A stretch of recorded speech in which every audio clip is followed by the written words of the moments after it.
film auquel je ne m'y attendais pas. Et quand j'ai vu les extraits il y a pas longtemps, je l'avais un peu oublié. Mais heureusement que je suis allé le voir au cinéma, parce que c'est un super film avec un cast excellent. Salut, c'est Kanye, et aujourd'hui on va parler d'une bataille après l'autre de Paul Anderson.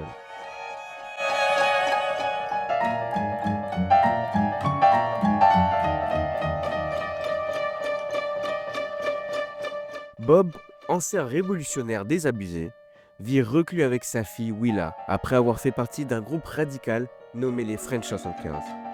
Sa vie est bouleversée le jour où son ennemi juré, le colonel Lovejoy, refait surface après 16 ans et sa fille disparaît mystérieusement.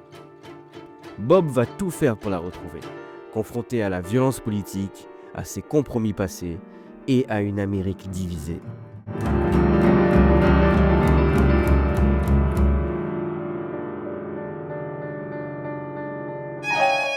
Le film est bien écrit et superbement bien réalisé. Paul Anderson nous a fait une masterclass. Le message, quant à lui, il est impactant et poignant, car l'histoire prend toute sa force dans un environnement qui nous rappelle les tensions raciales et politiques des États-Unis actuels. Un scénario très crédible du coup. Ce qui n'est pas crédible, c'est le personnage de Teyana Taylor qui est pour moi le point faible du film. Un personnage qui se veut révolutionnaire, mais qui tombe vite dans les clichés. Je m'explique. Tu ne peux pas être révolutionnaire et avoir dans ton groupe révolutionnaire une meuf qui s'appelle Jungle Pussy, qui fait des braquages en mini-jupe et en talons aiguilles. Je suis désolé, ça a détruit toute l'image révolutionnaire du personnage de Teyana Taylor. Pour moi, c'est ça qui l'a déconstruit. Et c'est pour ça que je trouve que ses décisions se contredisent et le côté rebelle n'est pas assez fort, n'est pas assez crédible pour moi. Par contre, le jeu d'acteur, incroyable. Je ne savais pas qu'elle pouvait jouer comme ça. Keep on going, girl. Passons maintenant à DiCaprio. DiCaprio dans le rôle de Bob. Bon, DiCaprio, encore une fois, magistral, on n'a pas besoin de le dire, c'est Leonardo quand même. Hein. Là, il joue un homme détruit par la drogue et l'alcool qui doit sauver sa fille d'un suprémaciste blanc et il le joue avec une empathie incroyable. C'est vraiment le personnage qui m'a touché et que j'avais vraiment envie de voir gagner. C'est le gros loser qu'on veut voir gagner.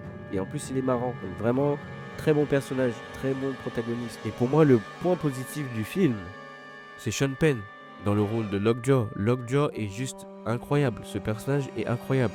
Un personnage raciste qui essaye d'intégrer un groupe secret d'hommes blancs puissants, ex-militaires, chef d'une milice qui s'attaque à des minorités.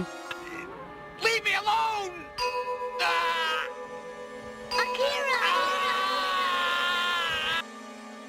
Comme quoi la fiction souvent rattrape la réalité.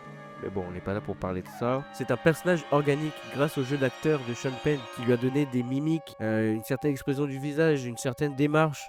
On a l'impression que ce personnage existe dans la vraie vie. On a l'impression que si on va aux États-Unis, au fin fond du Texas, on va croiser ce mec. Sincèrement. C'est vraiment une masterclass de la part de Sean Penn.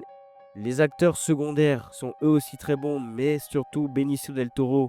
Déjà que cet acteur, il transpire la classe. Alors là, il transpire la classe, l'humour et la sagesse. Il joue un personnage qui s'appelle le Sensei. C'est le personnage qui est Jiminy Cricket, en gros, pour Bob. Et il le fait très bien. Il le fait avec un calme, une sérénité. Vraiment, ayons tous des sensei dans notre vie comme ça, quoi. Parce que c'est vraiment incroyable. Et la façon dont Benicio del Toro lui a donné cette cool attitude, ça rend juste le personnage encore plus iconique. Et je pense que ce personnage-là, beaucoup de personnes vont l'aimer. Maintenant, la vision du réalisateur, je pense qu'il a utilisé Bob et Lovejoy pour exprimer deux visions différentes des États-Unis actuels. D'un côté, on a Bob, l'allié qui essaye de s'allier aux minorités pour essayer de faire un monde meilleur. Et de l'autre, on a le frustré raciste qui essaye de rejoindre un groupe de blancs suprémacistes très puissants pour régner avec de la terreur. Donc pour moi, c'est la vision que j'ai des États-Unis aujourd'hui. C'est une vision très biaisée, je sais, mais voilà quoi. Je pense que le réalisateur a essayé de mettre ça en avant pour montrer que, bon voilà, l'Amérique est réellement divisée. Elle est très très divisée, l'Amérique aujourd'hui. Et ce film le montre. C'est un sujet d'actualité. Et c'est pour ça que ce film est crédible. Mais bon, malgré quelques longueurs, le film reste fort, attachant et profondément humain. C'est un 9 sur 10, c'est vraiment une masterclass. C'est un super film. L'écriture est au top, les personnages sont forts, et le sujet colle vraiment à notre époque. Le petit hic, le personnage de Teyana Taylor. Certains de ses choix sont maladroits et tombent un peu dans le cliché. Sur ce, je vous dis au revoir, et dites-moi ce que vous en pensez dans les commentaires.